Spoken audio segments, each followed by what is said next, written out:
পাত্রী দেখতেই সে রীতিমতো ভূত দেখার মতো চমকে গেল অরিক সোবহান। অক্ষিপটে ভেসে উঠল তার কিছুদিন আগের সেই মুহূর্তগুলো। তবে সেই কিন্তু একা চমকালো না, তার পাশে বসে থাকা তার বন্ধু নীরবও সমান তালে চমকেছে। নীরব খুব মনোযোগ সহিত তার সামনে বসে থাকা রমণীর আপাদমস্তক পরখ করে নিশ্চিত হলো এই সেই মেয়ে। ঘাম ছুটে গেল তার, হাত দিয়ে কপাল মুছে বন্ধুর কানের কাছে মুখ নিয়ে ফিসফিসিয়ে বলল, দোস্ত, এটা সেই মেয়েটা না যাকে কয়দিন আগে তুই বাকি কথা বলার আগেই অরিক নীরবের হাত চাপড়ে ধরল, চোখ গরম করে তাকিয়ে চুপ থাকতে বলল তাকে। দমে গেল নীরব, কিন্তু মনের ভয় কমেনি তার। মেয়েটা এই নীরব চাহনি যেন তাদের ভয়কে আরো বাড়িয়ে তুলেছে। বাড়ির বড়রা কথা বলবে, তাই সেই ফাঁকে অরিক আর রাইমাকেও আলাদা রুমে দেয়া হলো একটু কথা বলার জন্য। রাইমার কাজিনরা তাদের রুম থেকে বেরিয়ে গেল। অরিকের চোখ মুখ শুকনো, দেখেই বোঝা যাচ্ছে সে ভীষণ ভীত। চোখ তুলে মেয়েটির দিকে তাকাচ্ছে না পর্যন্ত। রাইমাও চুপচাপ দাঁড়িয়ে রইল অনেকক্ষণ। গভীর মনোযোগ পর্যবেক্ষণ করলো সে অরিককে। তারপর সে অরিকের দিকে 2 কদম এগিয়ে গিয়ে বলল, আমাকে চিনতে পারছেন? অরিক এবার তাকালো। সে চাহনিতে ভয় ছাড়া যেন আর কিছুই দেখতে পায় না রাইমা। রাইমা হাসলো খুব, বলল, এ কি, আপনাকে এত ভীত দেখাচ্ছে কেন? ভয় পাবেন না, আমি কাউকে কিচ্ছু বলবো না। অরিকের কপালে বিস্ময়ের ভাঁজ পড়ল, ক্ষিপ্ত কণ্ঠে বলল, আমাকে চিনতে পেরেও কাউকে কিছু বলবেন না কেন? চাইলে আপনি এক্ষুনি আমাকে পুলিশে দিতে পারেন। আমি যা অন্যায় করেছি তার জন্য তো আমার কঠিন শাস্তি হবে। তাহলে আপনি আমাকে বাঁচিয়ে দিতে চাইছেন কেন? কি উদ্দেশ্য আপনার? রাইমা আরেক দফা হাসলো। সুন্দরী মেয়েদের হাসি সুন্দর হলো, এই মুহূর্তে রাইমার হাসিটাকে ঠিক সুন্দর উপলব্ধিটা দেওয়া যাবে না, কারণ তার এই হাসির সৌন্দর্য নেই, আছে বুক ভরা যন্ত্রণা আর হাহাকার। রাইমা হাসি থামালো, আরো কিছুটা এগিয়ে গেল অরিকের দিকে। রাইমা হঠাৎ এত কাছে আসায় অরিক কিছুটা ঘাবড়ে গেল। 1 কদম পিছিয়ে যেতেই রাইমা বিদ্রুপের সুরে বলল, ও মা, পিছিয়ে যাচ্ছেন কেন? আজ আর কাছে আসতে মন চাইছে না? সেদিন তো আমার খুব কাছে এসেছিলেন, আমার শরীরের প্রতিটা অঙ্গ প্রত্যঙ্গ ছুঁয়েছিলেন। সেদিন এই ভয় কই ছিল? নিজের সমস্ত বাসনা মিটিয়ে আমাকে রাস্তায় ফেলে রেখে তো দিব্যি বন্ধুকে নিয়ে চলে এসেছিলেন। তবে আজ কেন এত ইতস্তত করছেন? এই যে আমি আপনার কত কাছে, ছোন আমায়। কি হলো, পিছিয়ে যাচ্ছেন কেন? অরিক রেগে যায় তার কথায়। এখানে আসার আগে যদি একবার মেয়েটার ছবিটা দেখে আসতো তাহলে আর তাকে এই সিচুয়েশনে পড়তে হতো না। নিজের দোষেই তার আজ এই হাল। রাগে ফোঁসফোঁস করতে করতে সে বলল, শুনুন, এসব ফালতু কথা বলা বন্ধ করুন। আমি জানি আমি একজন ধর্ষক। আমি আপনাকে ধর্ষণ করেছি। এটা এক্ষুনি গিয়ে আপনি আপনার পরিবারকে জানিয়ে দিন। তারপর পুলিশ ডেকে এনে আমাকে গ্রেফতার করিয়ে দিন। আর এত নাটক করবেন না, অনেক করেছেন। রাইমা এদিক ওদিক তাকিয়ে জোরে একটা নিঃশ্বাস নিল। কথাগুলো দুর্মর গতিতে মস্তিষ্কে আলোড়ন তৈরি করছে তার। সে তাই শক্ত গলায় বলল, না, আপনাকে আমি পুলিশে দিব না। না, আমি এই ব্যাপারটা কাউকে জানাবো।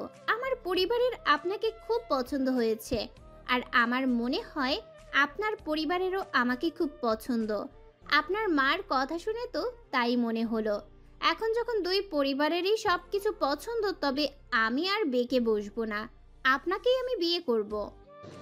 অরিক হতভম্ব হয়ে পড়ল, বিস্মিত হয়ে তাকিয়ে রইল মেয়েটার দিকে। অদ্ভুত, একটা মেয়ে কি করে তার ধর্ষককে বিয়ে করতে রাজি হয়, তাও আবার এত সহজে? অরিকের সন্দেহ হয়, মন বলছে তার মেয়েটার কোথাও অন্য কিছু চলছে, নিশ্চয়ই আগে থেকে কিছু প্ল্যান করে রেখেছে সে। না না, এই মেয়ে তো কোনো মতেই বিয়ে করা যাবে না। অরিক সিদ্ধান্ত নিয়ে নেয়, সাপ গলায় জানিয়ে দেয় সে তাকে কোনোভাবে বিয়ে করবে না।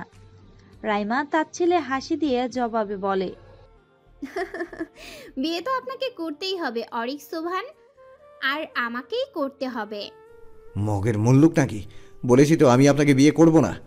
এখন আপনি যদি সবাইকে সবটা বলে দিতে চান তো বলে দিতে পারেন, আমার কিছু যায় আসে না। কথাটা উচ্চস্বরে বলে 2 পকেটে হাত দিয়ে অন্যদিকে মুখ করে দাঁড়ায় সে। রাইমা বাঁকা হাসে, বলে, আপনি যতটা সহজ ভাবছেন সবকিছু কিন্তু অতটাও সহজ না মিস্টার অরিক সুবহান। কি বলুন তো, আমার না খুব শখ ছিল আমার একটা সংসার হবে, ছোট্ট ভালোবাসার একটা সংসার। সেখানে আমি আর আমার স্বামী অনেক সুখে থাকব। তারপর একদিন ছোট্ট সংসারকে পরিপূর্ণ করে দেওয়ার জন্য আমাদের একটা ছোট্ট পরী আসবে, যে তার জাদু দিয়ে আমাদের সুখকে আরও বাড়িয়ে দিবে। কিন্তু কিন্তু আপনি কিছু হতে দিলেন না, সব কিছু নষ্ট করে দিলেন। আমাকে ধর্ষিতা বানালেন, চরিত্রে কালি মাখালেন, আমার সতীত্ব হরণ করলেন, আমাকে জীবন্ত লাশ বানিয়ে ছাড়লেন। এখন এখন আপনিই বলুন, আমাকে কে বিয়ে করবে? কেউ কি যেচে পড়ে কোনো ধর্ষিতাকে বিয়ে করে? করে না তো। তাই এখন আপনাকেই আমার বিয়ে করতে হবে। আপনি চান কিংবা না চান, আমি আপনার বউ হব। কথাগুলো শেষ করে চটজলদি চোখ মুছে নিল রাইমা। হঠাৎ করেই খুব কান্না পাচ্ছে তার। সেই ভয়ঙ্কর মুহূর্তগুলো বারবার চোখের সামনে ভেসে উঠছে। নিজের দেয়া সেই বীভৎস চিৎকারগুলো যেন নিজের কানেই বাজছে। পারছে না সে, না পারছে না মরতে, না পারছে বেঁচে থাকতে। আর চোখের সামনে এই মানুষটাকে দেখে যেন তার এই যন্ত্রণা আরো বেড়ে গিয়েছে। খুব তো চলছিল তার সুন্দর সাধারণ জীবনটা, হঠাৎ কোত্থেকে এই অচেনা মানুষটা এসে অমানুষের মতো তার জীবনটা নষ্ট করে দিল, ধ্বংস করে দিল তার সমস্ত স্বপ্ন। এর জন্য সে কোনোদিনও এই মানুষটাকে ক্ষমা করতে পারবে না, কোনোদিনও না। মা, আমি ওই মেয়েকে বিয়ে কাপড় করব না। ভাঁজ করছিল লিমা সুবহান। ছেলের তিক্ত কণ্ঠ শুনে ঘাড় ফিরিয়ে তার দিকে তাকালেন। বিরক্তিতে ভ্রু কুঁচকে বললেন, কেন, কি সমস্যা? অরিক নাকমুখ ফুলিয়ে কঠোর গলায় বলল, আমার ওকে পছন্দ হয়নি তাই। ছেলের কথায় বিরক্তির মাত্রাটা যেন আরো বাড়ল। তিনি বললেন, পছন্দ না হওয়ার কি কারণ? মেয়ে রূপে গুণে সব দিক থেকেই একদম পারফেক্ট। তাহলে কি জন্য তোমার তাকে পছন্দ হলো না? মা, ওর কথার ধরন আমার ভালো লাগেনি। লিমা সুবহান এবার জোরে নিঃশ্বাস নিলেন। ছেলের সমস্যাটা যে ধরতে পেরেছেন, ছেলের কাছে এগিয়ে গেলেন তিনি। বুকের উপর দুহাত ভাঁজ করে গম্ভীর সুরে বললেন, এখন আর এসব কথা বলে কোনো লাভ নেই অরিক। কাল আমাদের পাকা কথা বলা হয়ে গিয়েছে, পরের সপ্তাহেই তোমাদের বিয়ে। অযথা ভেজাল বাঁধিও না। আমি জানি তুমি ইচ্ছে করেই বিয়েটা ভাঙতে চাইছো। আর ওই মেয়েকে পছন্দ না হওয়ার কোনো কারণই আমি দেখছি না। তোমার বাবার আর আমার ওকে যথেষ্ট পছন্দ হয়েছে। সেক্ষেত্রে তোমার পছন্দ না হলেও চলবে। তোমার পছন্দের মেয়েগুলোকে আমার দেখা আছে। ওই ধরনের মেয়েকে আমি কখনোই আমার বাড়ির বউ বানাবো না। তাই এসব বাদ দিয়ে বিয়ের প্রিপারেশন নাও, যাও। অরিকের চোখ মুখ কালো হয়ে যায়। মাকে কি করে বোঝাবে কেন সে এই মেয়েকে বিয়ে করতে চাইছে না? সত্যিটাও তো বলতে পারছে না। মা জানলে তাকে কোনোদিনও ক্ষমা করতে পারবে না। এদিকে সে এটাও টের পাচ্ছে তার জন্য সামনে খুব খারাপ কিছু অপেক্ষা করছে। ওই মেয়ে তাকে এমনি এমনি বিয়ে করছে না, নিশ্চয়ই এর পেছনে তার কোনো ভয়ানক উদ্দেশ্য আছে। শুনেছে মেয়েদের যখন আর কিছু হারানোর ভয় থাকে না, তখন নাকি তারা জানোয়ারের চেয়েও হিংস্র হয়ে ওঠে। তবে কি এবার তাকেও রাইমার হিংস্রতার শিকার হতে হবে? কথাগুলো ভাবতেই গলা শুকিয়ে উঠে তার। যেই ছেলেটা আজ পর্যন্ত কাউকে পরোয়া করতো না, সে আজ এক সাধারণ মেয়েকে ভয়ে এইভাবে অস্থির হয়ে উঠেছে। নিজেকেই যেন চিনতে পারছে না অরিক। তার এই একটা ভুল তার জীবনটাকে যে ঠিক কিভাবে এলোমেলো করে দিবে সেটা সম্পর্কে আদৌ তার কোনো ধারণা নেই। মায়ের কথায় মন মরা হয়ে রুমে এসে বসলো অরিক। অস্থির মনটা কিছুতেই শান্ত হচ্ছে না। শুয়ে বসে কোনো কিছুতেই শান্তি মিলছে না যেন। এসির পাওয়ারটা আরো কমিয়ে দিল, যেন একটু হলেও শরীরে উষ্ণতাটা কমে। মনে যেন প্রশান্তি পায়। বিছানায় গা এলিয়ে দিয়ে নীরবে কল লাগায়। ওপাশ থেকে কল রিসিভ হতেই অরিক বলে ওঠে, ফ্রি থাকলে এক্ষুনি বাসায় আয়। নীরব আর কথা বাড়ালো না, সোজা অরিকদের বাসায় চলে এলো। 6 তলা বিল্ডিং এর 4 তলায় এক বিশাল অ্যাপার্টমেন্টে থাকে তারা। লিফট থেকে নেমেই সোজা অরিকের রুমে গিয়ে ঢুকলো নীরব। বিছানায় এলোমেলো হয়ে শুয়ে থাকা অরিকের অবস্থা দেখেই নীরব টের পেল সে কতটা দুশ্চিন্তায় আছে। নীরব গিয়ে বসলো তার পাশে, ক্ষীণ সুরে বলল। দোস্ত কি হবে এখন? অরিক চোখ তুলে তাকায়, খ্যাপা কণ্ঠে বলল। কি হবে সেটা আগে থেকেই জানলে কি আর এখন এত দুশ্চিন্তা করতাম? হ্যাঁ হ্যাঁ, তাও ঠিক, কিন্তু দোস্ত ওই মেয়ে চাইটা কি বলতো? তুই ওকে রেপ করলে অথচ ও তোকে কিছুই করলো না, উল্টো তোকে বিয়ে করতে চাইছে। ব্যাপারটা না ঠিক আমার মাথায় ঢুকছে না রে। অরিক উঠে বসলো, চিন্তিত কণ্ঠে বলল। সেটাই তো আমি বুঝতে পারছি না, মেয়েটা আসলে চায় কি, তার মনে কি চলছে। এইটুকু আমি নিশ্চিত যে এমনি এমনি এই মেয়ে আমাকে বিয়ে করছে না, নিশ্চয়ই এই মেয়ের পেছনে কোনো গভীর উদ্দেশ্য আছে। নীরব ভয়ার্ত দৃষ্টিতে অরিকের দিকে তাকায়। তোর জন্য আমিও ফেঁসে গেছি, সেদিন বারবার বারণ করেছিলাম, শুনিসনি আমার কথা।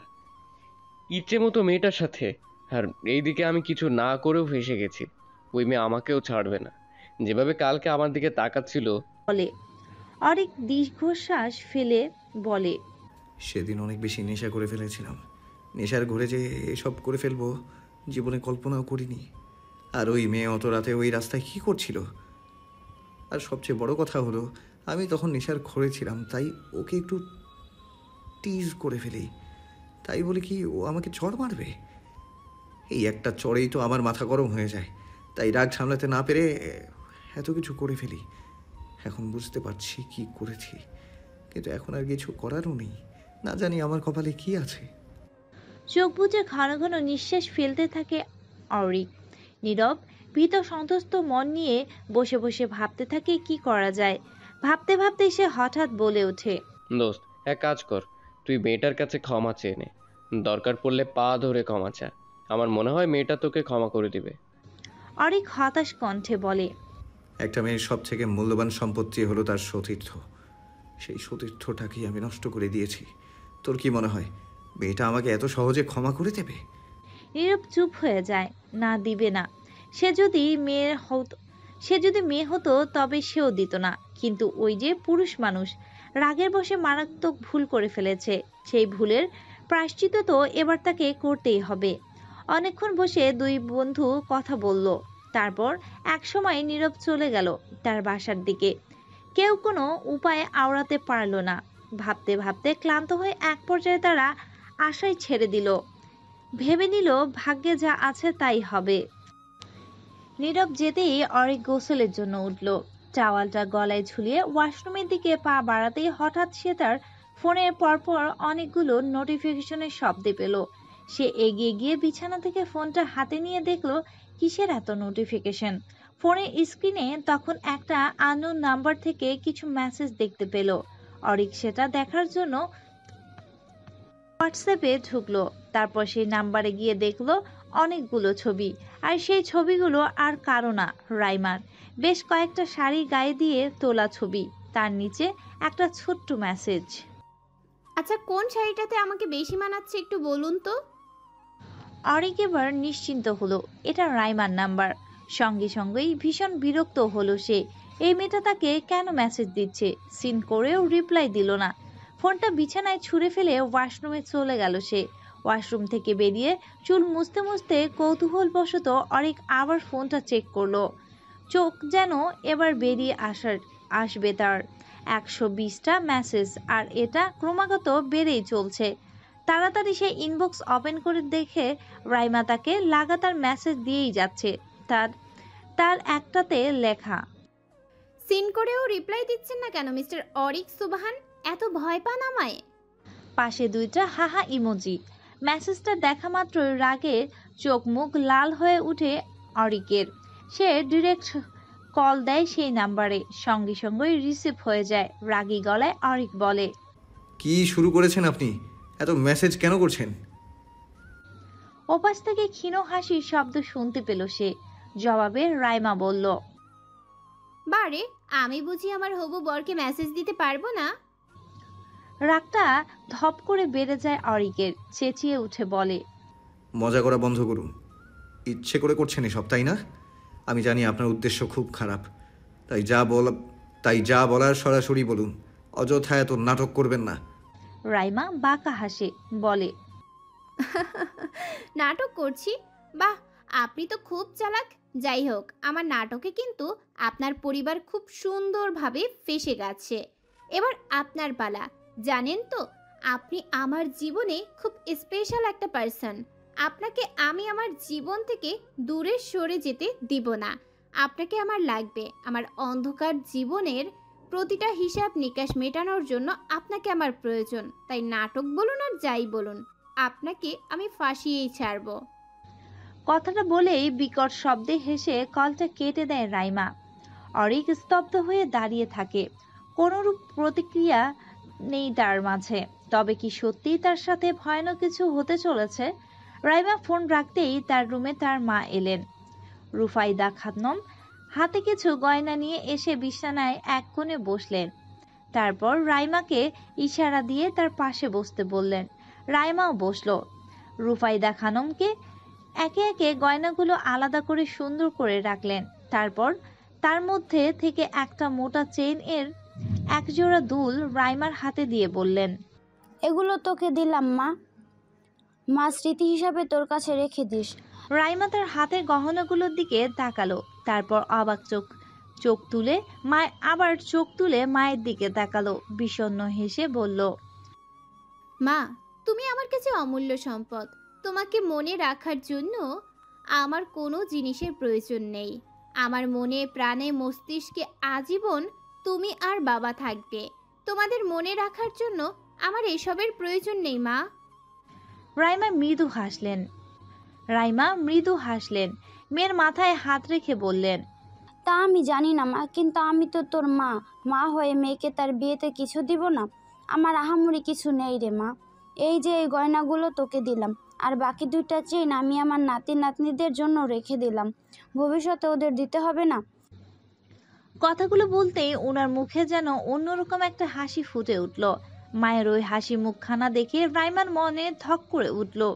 এইটুকু সময় নাতি নাতনিকে নিয়েও ভেবে ফেলেছে তিনি, অথচ তার মা জানেও না তার মনে কি চলছে, তার সাথে কি হয়েছে, সে কিভাবে দিন কাটাচ্ছে। রাইমা কিছু বলল না। কিছু মিথ্যে স্বপ্ন দেখে যদি কারো মনে সুখ আসে, তবে থাকুক না সেই সুখটা। কি দরকার সত্য বলে সেটাকে বিগড়ে দেয়ার। যা, এগুলো আলমারিতে রেখে আয়, তারপরে গোসল করে খেয়ে দিয়ে রেডি হও, বাইরে যেতে হবে। আলমারি খুলতে খুলতে রাইমা জিজ্ঞেস করলো, কোথায় যাবে মা? ও মা, মার্কেটে যেতে হবে না? কয়দিন পর বিয়ে, কিছুই তো শপিং করা হয়নি। রাইমা ঘুরে তাকালো। আলমারিটা বন্ধ করে আবারও এসে মায়ের পাশে বসলো। মায়ের হাত দুটো জড়িয়ে ধরে অপরাধী কণ্ঠে বলল, আচ্ছা মা, আমি তো আজ পর্যন্ত তোমার কাছ থেকে কিচ্ছু লুকাইনি। যখন যা করেছি সব বলেছি তোমায়। তুমিও আমাকে সবসময় সাপোর্ট করেছো। যদি কোনোদিন শোনো আমি তোমার কাছ থেকে কিছু লুকিয়েছি, আর সেটা খুব বড় কিছু, তাহলে আমাকে ক্ষমা করতে পারবে? রুফাইদা খানমের কপাল এবার ভাঁজ পড়ল। মেয়ের গালে হাত রেখে চিন্তিত কণ্ঠে তিনি বললেন, কি হয়েছে মা তোর?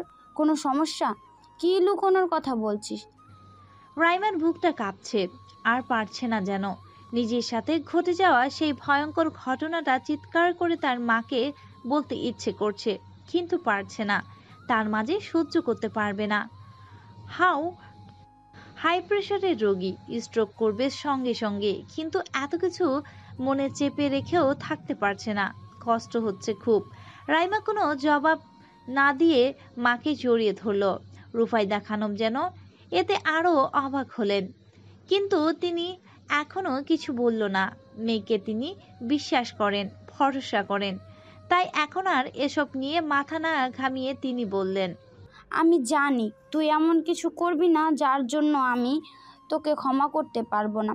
তোর প্রতি আমাদের সেই আস্থা আছে। এখন এসব বাদ দিয়ে তাড়াতাড়ি গোসল করে আয়, আমি রান্নাঘরে যাচ্ছি। মাকে ছেড়ে মুচকি হেসে রাইমা মাথা নাড়ল। তারপর মা চলে যেতেই বিষণ্ণ দীর্ঘশ্বাস ফেলে ওয়াশরুমে ঢুকলো গোসল করতে। মা, আমি শপিংয়ে যেতে পারবো না, আমার কাজ আছে। একটা দিব ধরে, তোমার কাজ মানেই তো বন্ধুদের সাথে আড্ডা দেওয়া। চুপচাপ রেডি হও, রাইমারাও বেরিয়েছে, ওদের সাথেই আমরা শপিং করব। কি? চেঁচিয়ে উঠল অরিক, নাক মুখ কুচকে বলল, ইম্পসিবল, ওদের সাথে আমি কিছুতেই শপিং করব না। লিমা সুফান এবার রেগে গেলেন, বললেন, আমার হাতে মার খেও না কিন্তু। তুমি এখন যথেষ্ট বড় হয়েছো। এই বয়সে মার হাতে মার খেলে শোভা পায় না। তাই ভালোই ভালোই বলছি, রেডি হয়ে গাড়ি বের করো। আমি আর নীরা নিচে নামছি। কথাটা বলেই তিনি সোজা বেরিয়ে গেলেন। এদিকে অরিক রাগে ক্ষোভে ফেটে পড়ছে। আবার ওই মেয়েকে দেখতে হবে, আবার এর কথা শুনতে হবে। উফ, পারছে না নিজের চুল নিজে ছিঁড়ে ফেলতে। রাগে কোনো রকমে রেডি হয়ে অরিক নিচে গ্যারেজে চলে গেল গাড়ি বের করতে। তারপর সে গাড়িটা বাইরে বের করে নীরবকে একটা কল লাগালো। কই আছিস? বাসায়। কেন? আমার সাথে একটু বেরোতে হবে। কোথায় যাবি? মা আর নীরাকে নিয়ে একটু শপিংয়ে যাব। ও, বিয়ের শপিং করবি নাকি? তাহলে এক কাজ করিস, তোর আর আমার জন্য কাফনের কাপড়টাও কিনে রাখিস, কারণ তোর বিয়ের পরপরই তো এটা আমাদের লাগবে, তাই না? বিদ্রুপের সুরে কথাটা বললে নীরব। অরিক ক্ষেপে গিয়ে বলে, লাথি খাবি শালা। কথা কম বলে তাড়াতাড়ি বাড়ির সামনে আয়। তা না হয় এলাম, কিন্তু এটা বলতো ওই মেয়ে আবার তোদের সাথে শপিং করবে না তো? অরিক জানে নীরবকে সত্যিটা বললেও জীবনেও তার সাথে যাবে না, তাই সে মিথ্যা বলল। আরে না, ও যাবে না। আমি, মা আর নীরা যাব শুধু। তাহলে ঠিক আছে, আমি আসছি। এটা পকেটে রেখে স্বস্তির নিঃশ্বাস ফেলে অরিক। বন্ধু পাশে থাকলে কিছুটা হলেও ভয় কম লাগবে তার। নয়তো ওই মেয়ের কথা আর তাকানোর ধরন দেখলেই বুক কেঁপে ওঠে যেন। উফ, সাংঘাতিক একটা মেয়ে। সেদিন যেভাবে ওকে ছেড়ে এসেছিল, বাঁচবে না বলেই তো মনে হয়েছিল, অথচ সে এখন দিব্যি বেঁচে আছে। শুধু বেঁচে আছে বললে ভুল হবে, তাকে জ্বালিয়ে মারছে। কথাগুলো ভেবে ভীষণ রকম বিরক্ত হলো অরিকের। গাড়িতে উঠে ঠাস করে দরজাটা লাগিয়ে বসে রইল।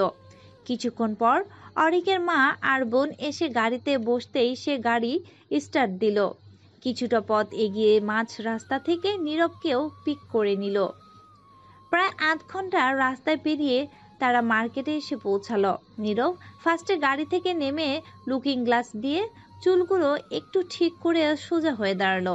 তারপর এদিক ওদিক তাকিয়ে সামনে বিশাল শপিং মলটার দিকে তাকাতেই তার যেন হুঁশ উড়ে গেল। ভয়ের তো দৃষ্টিতেই কিছুক্ষণ সেদিকে তাকিয়ে থেকেই উল্টো দিকে হাঁটা দিতেই অরিক এসে পেছন থেকে কলার টেনে ধরল। কই যাস বেটা?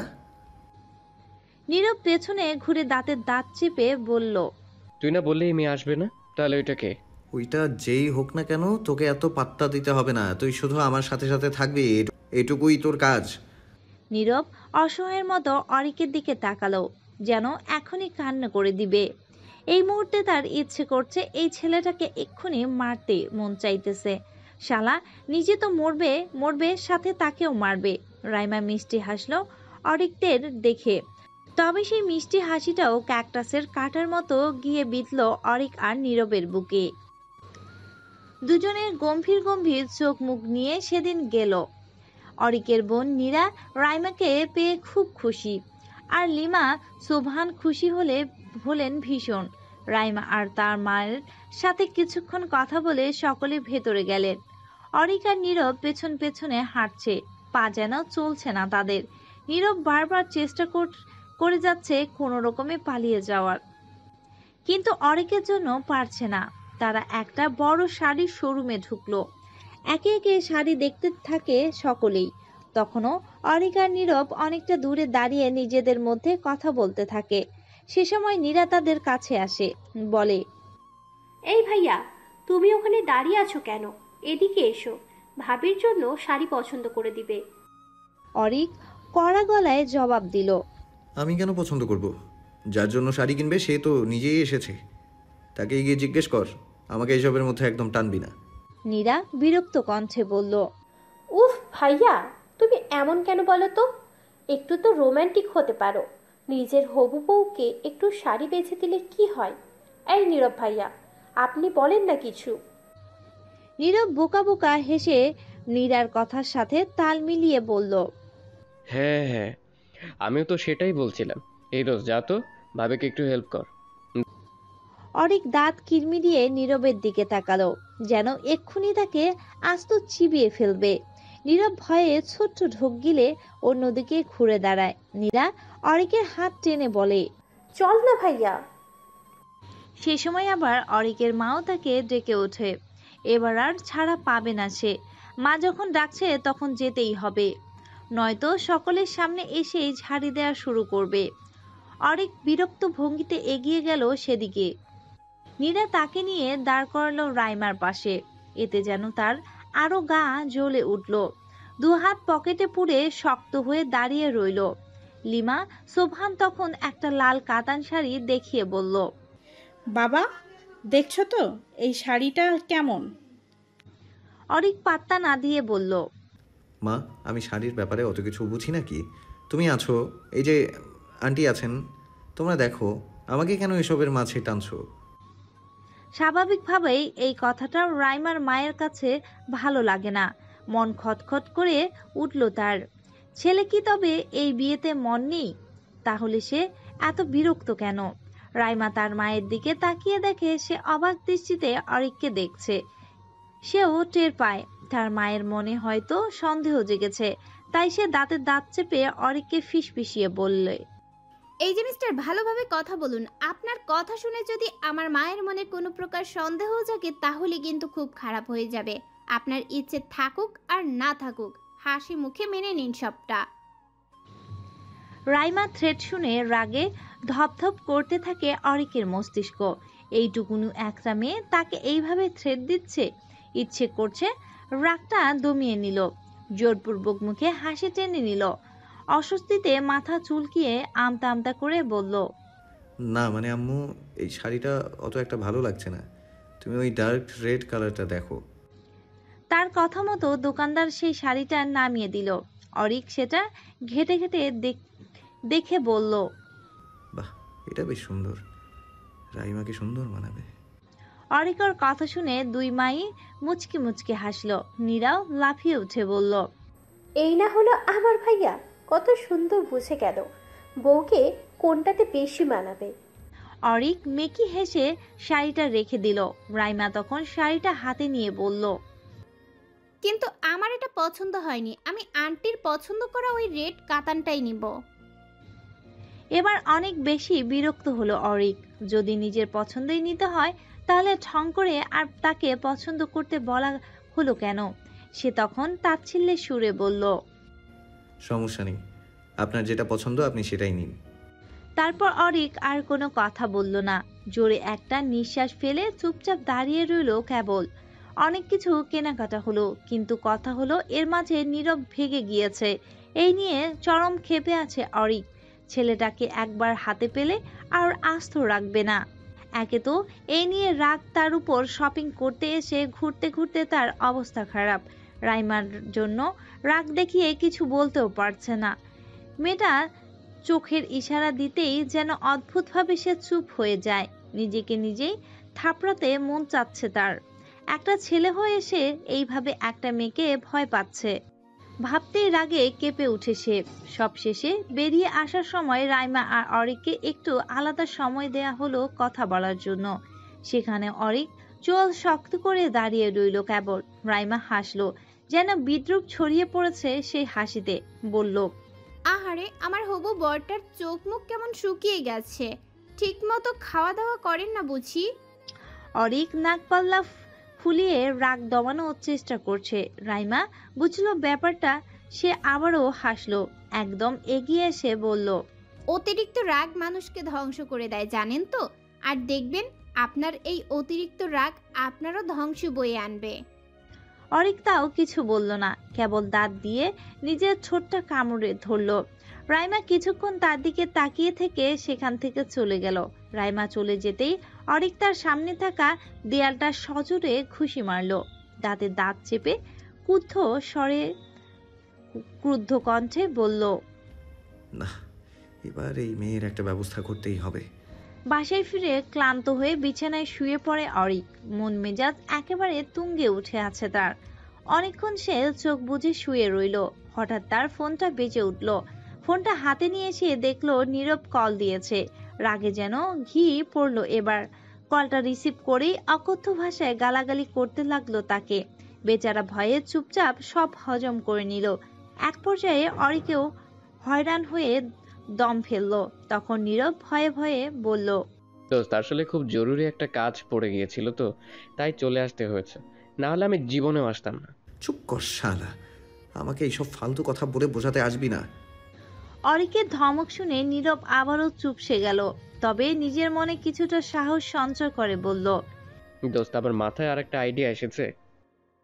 তোর পালের আইডিয়া তোর কাছেই রাখ। আরে না, একবার শুনেই দেখ না, শোন। ইচ্ছে না থাকা সত্ত্বেও অরিক বলল, কি আইডিয়া? তুই একবার রাইমার সাথে আলাদাভাবে কথা বলে দেখ। তুই ওর কাছে ক্ষমা চা, একেবারে আকুতি মিনতি করে ক্ষমা চাইবি। তুই ওকে বুঝিয়ে বলবি যে তোর যা হয়েছে ভুল হয়েছে। বলবি যে তুইও ওকে বিয়ে করতে চাস, অন্য সবার মতো একটা স্বাভাবিক স্বামী স্ত্রীর সম্পর্ক গড়তে চাস। এইভাবে ইনিয়ে বিনিয়ে এটা ওটা বলে তুই ওকে বোঝানোর চেষ্টা করবি। তারপর দেখ ও কি বলে। তোর মনে হয় ওই মেয়ের কাছে ক্ষমা চাইলেই ও আমাকে ক্ষমা করে দেবে? আরে তুই চেয়েই দেখ না, মেয়েদের মন গলতে 2 মিনিটও লাগে না। তুই শুধু একটু ইমোশনালি কথা বলিস, তাহলেই হবে। অরিক জিভ ভিজে ঠোঁট ভিজিয়ে নিশ্চিন্ত গলায় বলল, আচ্ছা ঠিক আছে, ওর সাথে কথা বলে দেখি তাহলে। তবে তাতেও যদি না হয়, তবে আমি এর অন্য ব্যবস্থা নেব। এইভাবে আর একে আমি সহ্য করতে পারবো না। 2 দিন পেরিয়ে গেল। পরদিন এক বিকেলে অরিক গেল কাছের ওই একটা কফি শপে। রাইমাকেও সে সেখানে আসতে বলেছে। অরিক আগেই পৌঁছে গিয়েছে, তাই সে কফি শপের এক কোণে সে গিয়ে বসলো। হাতে ফোনটা নিয়ে দেখলো 4:25 বাজে। সে অপেক্ষা করতে থাকে। প্রায় 15 মিনিট পর সেখানে রাইমার আগমন ঘটে। অরিকের অগোছালো দৃষ্টি হঠাৎ রাইমার উপর পড়তেই সে যেন কিছুক্ষণের জন্য আটকে গেল। খেয়াল করে দেখলো মেয়েটা ভীষণ সুন্দর, আর তার সব থেকে সুন্দর জিনিসটা হলো তার চুল। একেবারে কোমর ছুঁয়েছে, বিনুনি বাঁধা চুলে যেন স্নিগ্ধ লাগছে তাকে। রাইমা এসে চেয়ার ঠেলে বসতেই অরিক চোখ নামিয়ে ফেলল। নিজের আগের মুডে ফিরে গেল সে। গম্ভীর গম্ভীর চোখ মুখ করে রাইমার দিকে তাকালো। রাইমা তখন বিরস মুখে তাকে জিজ্ঞেস করলো, কেন ডেকেছেন আমায়? বলছি। এইটুকু বলে অরিক প্রথমে একজন ওয়েটারকে ডেকে 2টা কফির অর্ডার দিয়ে দিল। ওয়েটার অর্ডার নিয়ে চলে যাওয়ার পর অরিক 2 হাত টেবিলের উপর রেখে সোজা হয়ে বসলো। চোখ বুজে একটা তপ্ত শ্বাস ছাড়লো। তারপর মিহি কণ্ঠে বলল, আমি সরি রাইমা, আমি জানি আমি খুব ভুল করেছি, জঘন্য ভুল করেছি। এই ভুলের কোনো ক্ষমা হয় না, তাও আমি ক্ষমা চাইছি, মন থেকেই চাইছি। প্লিজ রাইমা, প্লিজ আমাকে ক্ষমা করে দিন। আমি আর এত প্রেশার নিতে পারছি না। হ্যাঁ, আমি আপনাকে বিয়ে করব, আর 5টা মানুষের মতো আমারও ছোট্ট একটা সংসার গড়ে তুলব। আমি আপনাকে প্রমিস করছি, নিজের সবটুকু দিয়ে আমি চেষ্টা করব আপনার সব কষ্ট দূর করে দেওয়ার জন্য। আপনি প্লিজ আমাকে একটা সুযোগ দিন, প্লিজ। অরিক থামলো। চোখ মুখ ফ্যাকাশে হয়ে আছে তার। রাইমা অনেকক্ষণ তাকিয়ে রইল অরিকের দিকে। তার মধ্যে কোনো হেলদোল নেই। অরিক থমথমে কণ্ঠে জিজ্ঞেস করলো, কে? কি হলো রাইমা, কিছু বলছেন না কেন? রাইমা জিভ দিয়ে তার ঠোঁট ভেজালো। একটু নড়েচড়ে বসে তার অতঃপর বলল, আচ্ছা, আপনার তো বোন আছে, বোনকে নিশ্চয়ই খুব ভালোবাসেন।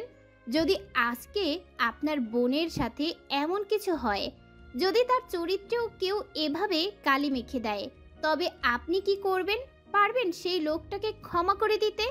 নিজের মনকে একবার প্রশ্ন করে দেখুন তো সে কি বলে।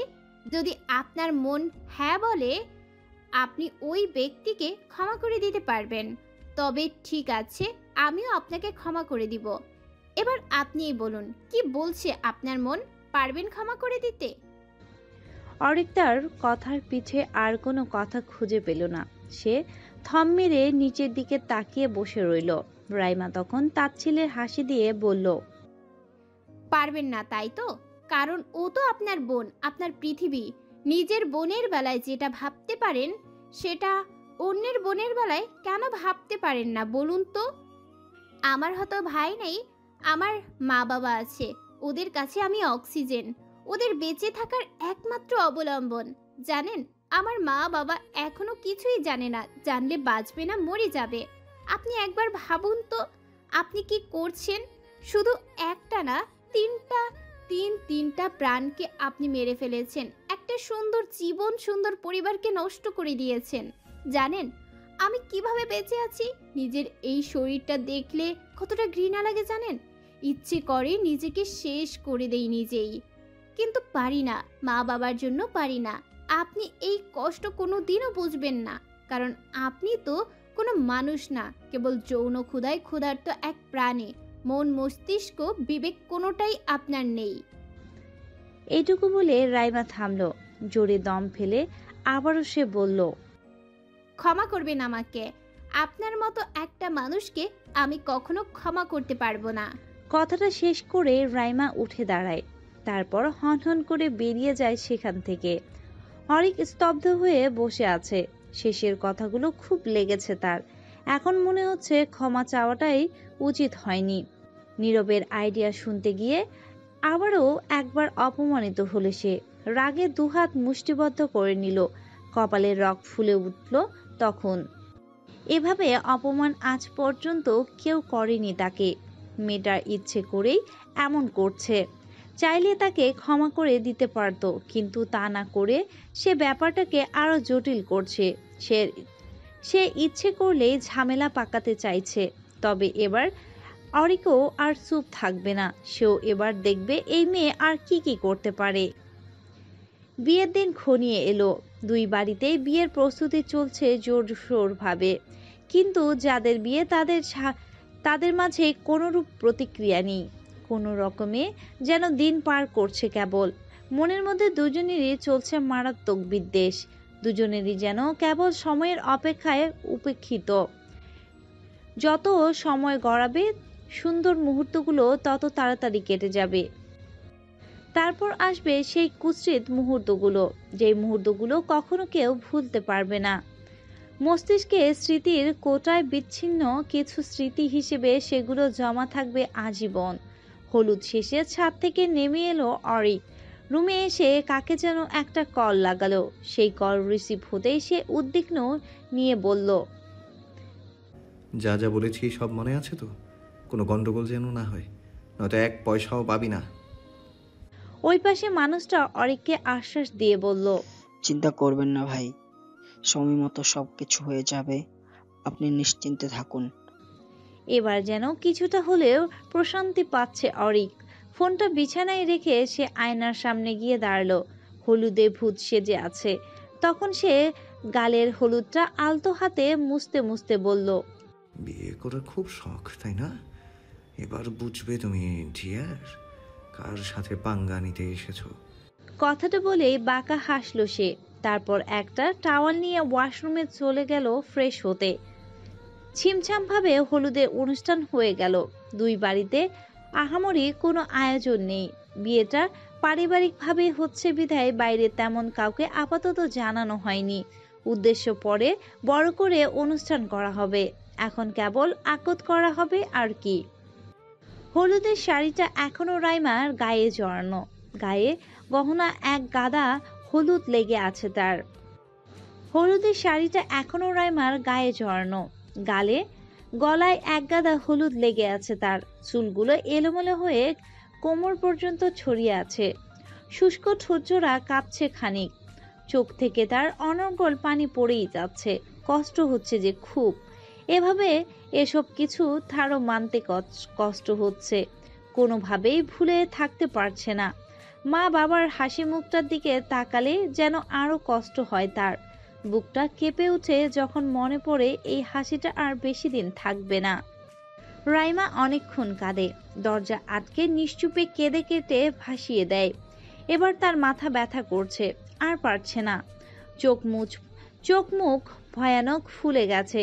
নিজেকে আয়নায় দেখে ঘাবড়ে যায় সে। মা দেখলে নির্ঘাত বুঝে যাবে যে সে কেঁদেছে। তখন মাও কান্না জুড়ে দিবে। রাইমা তাই তাড়াহুড়ো করে ওয়াশরুম থেকে গোসল করে বের হলো। ভালোভাবে চোখ মুখ মুছে মুখে অনেকটা পাউডার মাখলো যেন লাল লাল ভাবটা অতটাও বোঝা না যায়। চোখগুলো ভালোভাবে বুঝে নিল, কিন্তু তাও মায়ের চোখ ফাঁকি দেয়া আর কি এত সহজ? রাইমা জোরে জোরে নিঃশ্বাস নিয়ে নিজেকে শান্ত করলো। মুখে মিথ্যে মিথ্যে একটা হাসি রেখা ফোটালো। তারপর দরজা খুলে বাইরে বের হলো সে। বাড়িতে অনেক বেশি মেহমান না হলেও মা আর বাবার বাড়ির মামা চাচারা এসেছে, আর তাদের সাথে এসেছে তাদের বিচ্ছুর দলগুলো। পুরো বাড়ি ঝমঝম করছে যেন তাদের কোলাহলে। সবাই কত ব্যস্ত। মা চাচিরা রান্নাঘরে ব্যস্ত, মামিরা সব নানা রকম পিঠা বানাচ্ছে, বাবা কাকারা বসেছে জটিল সব হিসাব নিকাশে। পিচ্চিগুলো ছুটাছুটি করছে পুরো বাড়ি জুড়ে। রাইমার প্রিয় কিছু কাজিনও আছে যারা এই মুহূর্তে মেহেদি পড়ায় ব্যস্ত। রাইমাকেও বলেছিল মেহেদি পড়তে, তবে সে তখন বারণ করে দিয়েছিল, বলেছিল পরে পড়বে। সবার মধ্যে কত কত উত্তেজনা, অথচ তার মনে কোনো অনুভূতি নেই। যেন আত্মহীন এক জ্যান্ত শরীর কেবল চারদিকে ঘুরে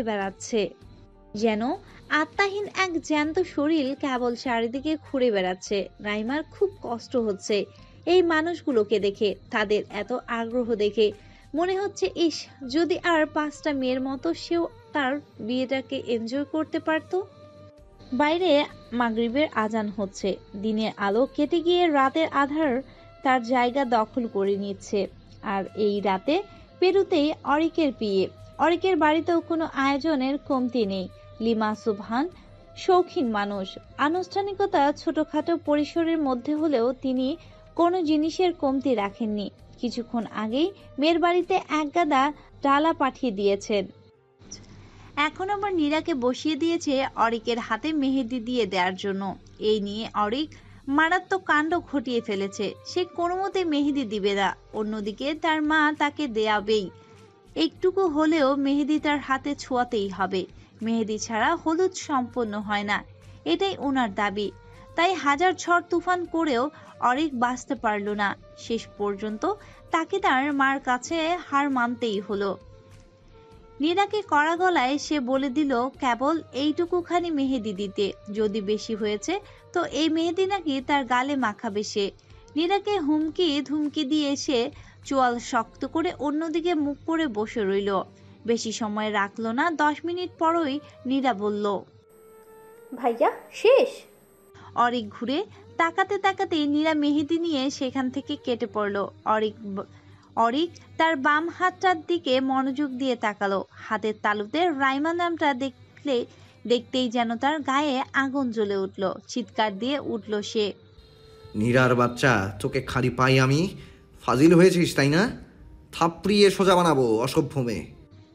রাগে ফুসফুস করতে করতে অরিক গিয়ে তার হাত ধুয়ে ফেলল।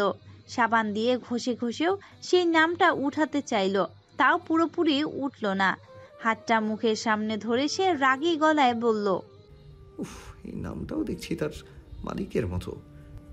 আমার হাতে আঠার মতো লেগে গিয়েছে। শালা কপালটাই খারাপ। হাজারটা ধর্ষণ করেও যেখানে এই দেশের মানুষের কোনো শাস্তি হচ্ছে না, সেখানে একটা ধর্ষণ করে আমার রাতের ঘুম হারাম হয়ে গেছে। শালি একটা জিনিস আছে, একেবারে যেন দাবানল। কথাগুলো বলে বিরক্ত ভরা নিঃশ্বাস ফেলে সে নিজের রুমে চলে গেল। তারপর বারান্দায় দাঁড়িয়ে নীরবের কল লাগালো। নীরব কল রিসিভ করতেই সে বলল, কালকে কখন আসবি? নীরব মৃদু সুরে বলল, সরি রে দোস্ত, কাল আসতে পারবো না।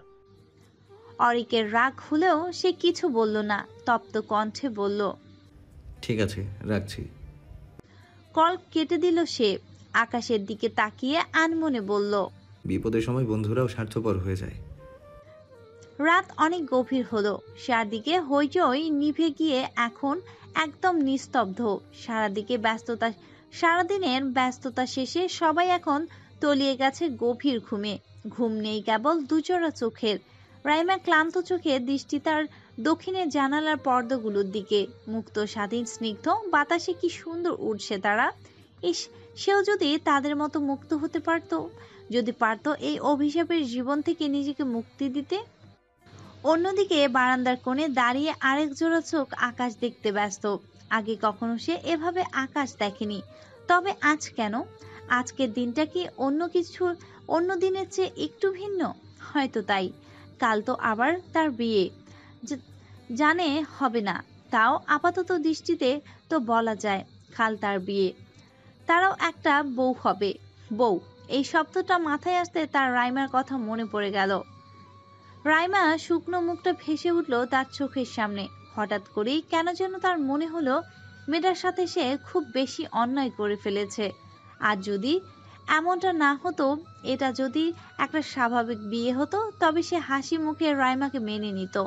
মেয়েটা মায়াবী, বড় বড় চোখগুলোতে অসম্ভব মায়া আছে তার। কিন্তু এখন সেই মায়ার বদলে এই চোখ জোড়াতে দেখা যায় কেবল আক্রোশ, যেন উপচে পড়া আগুনের লাভা। কি ভয়ঙ্কর সেই চাহনি! চোখ বুজে জোরে নিঃশ্বাস নেয় অরিক। না, দুর্বল হলে চলবে না, তাহলে ওই মেয়ে তাকে আরো পেয়ে বসবে। সে তার সিদ্ধান্তে অটল, আগে থেকেই সব প্ল্যানিং করা। এবার শুধু কালকের দিনের অপেক্ষা। বরযাত্রী কনের বাড়িতে পা রাখতেই শোনা গেল এক মারাত্মক ঘটনা। কনেকে নাকি পাওয়া যাচ্ছে না। মিনিটে সে খবর ছড়িয়ে পড়ল চারদিকে। বরের আর বরণ হলো না। অরিকের বাড়িতে লোকজন যেন আকাশ থেকে পড়ল। রাইমার বাবা দুশ্চিন্তায় আর ভয়ে একেবারে ভেঙে পড়ল। রাইমা চাচা মামারা কোনো রকমে মেহমানদের ভেতরে আনলেন। বাড়ির মধ্যে হইচই পড়ে গেল। ভেতরের রুম থেকে রাইমার মায়ের কান্নার শব্দ শোনা যাচ্ছে। এদিকে বরপক্ষের মানুষেরা সব হতভম্ব হয়ে বসে আছে, যেন এখনো তারা কিছু বুঝতে উঠতে পারছে না। তবে এই সব কিছুর মাঝেও যে খুব নিশ্চিন্ত, সে হলো অরিক। তার মধ্যে কোনো ভাবান্তর নেই, যেন সে এই মুহূর্তটারই অপেক্ষা করছিল। একটু আড়াল হয়ে অরিক কাউকে একটা কল লাগালো। কলটা রিসিভ হতেই সে বলল, মেয়েটাকে কোথায় রেখেছিস? ওপাশে ব্যক্তি তখন অবাক কণ্ঠে জবাব দিল, ভাই, আমরা তো এখন ওই মেয়েকে কিডন্যাপ করতে পারিনি। বাড়ির পেছন দিকটায় আমরা আছি, সুযোগ বুঝে কাজটা হয়ে যাবে, আপনি কোনো চিন্তা করবেন না। টনক নড়ল অরিকের। তার লোকেরা যদি রাইমাকে কিডন্যাপ না করে থাকে, তাহলে ওই মেয়ে কোথায় গেল? অরিক চিন্তিত গলায় বলল, আচ্ছা, এক কাজ কর, তোরা আপাতত এখান থেকে চলে যা, প্রয়োজন পড়লে আবার ডাকবো তোদের। ঠিক আছে ভাই। কলটা কাটল অরিক। এবার চিন্তায় কালো মেঘ তার মনে হানা দিল। সে বাড়ির ভেতরে গিয়ে খেয়াল করলো সবার চোখ মুখ থমথমে, যেন কেউ ব্যাপারটা মেনে নিতে পারছে না। অরিক শুকনো ঠোক গিলল। রাইমার বাবা স্তব্ধ হয়ে বসে রইল রুমের এক কোণে, যাকে এটা ওটা বলে ভরসা দিচ্ছে তার ছোট ভাইরা। অরিক গিয়ে সেখানে বসলো। মৃদু সুরে জিজ্ঞেস করলো, রাইমা ঠিক কখন থেকে নিখোঁজ হয়েছে? আপনারা কিছু জানেন? সেখানে থাকা রাইমার ছোট্ট মামা জবাবে বলল, প্রায় ঘন্টা দেড়েক আগে মেয়েটা বাইরে ছিল, আসলে মন খারাপ ছিল তো, তাই তার বাগানের সামনে দাঁড়িয়েছিল। এতটুকু পর্যন্ত ওর কাজিনরা দেখেছে। তারপর হঠাৎ করে আমার মেয়ে ওকে রেডি করানোর জন্য ডাকতে এসে দেখে বাগানের কোথাও নেই, ইনফ্যাক্ট পুরো বাড়ির কোথাও নেই। ফোনটা তার রুমে পড়ে আছে। এই যে 2 ঘন্টা হতে চললো, তাও তো ওর কোনো খবর পাওয়া যাচ্ছে না। ওর কোনো ফ্রেন্ডের বাসায় খবর নিয়েছেন? যদি ওদের কারোর বাসায় যেয়ে থাকে? চেনা পরিচিত সব জায়গায় খোঁজ নেওয়া হয়েছে, কোথাও নেই। অরিকের মুখটা চুপসে গেল। অবচেতন হয়ে পড়ে থাকা রাইমার বাবার মুখ থেকে এবার কিছু আওয়াজ বেরুলো। তিনি কাঁপা কাঁপায় গলায় বললেন, আমার মেয়েটাকে সবাই খারাপ বলছে, বলছে যে ও নাকি কোনো ছেলের হাত ধরে পালিয়ে গেছে। কিন্তু আমি তো চিনি আমার মেয়েকে। আমার মেয়ে কখনো এমন কোনো কাজ করতে পারে না যেটাতে তার মা বাবার অসম্মান হবে। নিশ্চয়ই আমার মেয়ের সাথে কোনো অন্যায় হয়েছে, না হলে আমার মেয়ে কখনোই এমনটা করতে পারে না। এই বলে তিনি অস্থির হয়ে পড়লেন। অরিক বিধ্বস্ত নয়নে চেয়ে রইল মানুষটার দিকে। মেয়েকে কিছুক্ষণের জন্য হারিয়ে যেন পাগল প্রায় অবস্থা হয়েছে তার।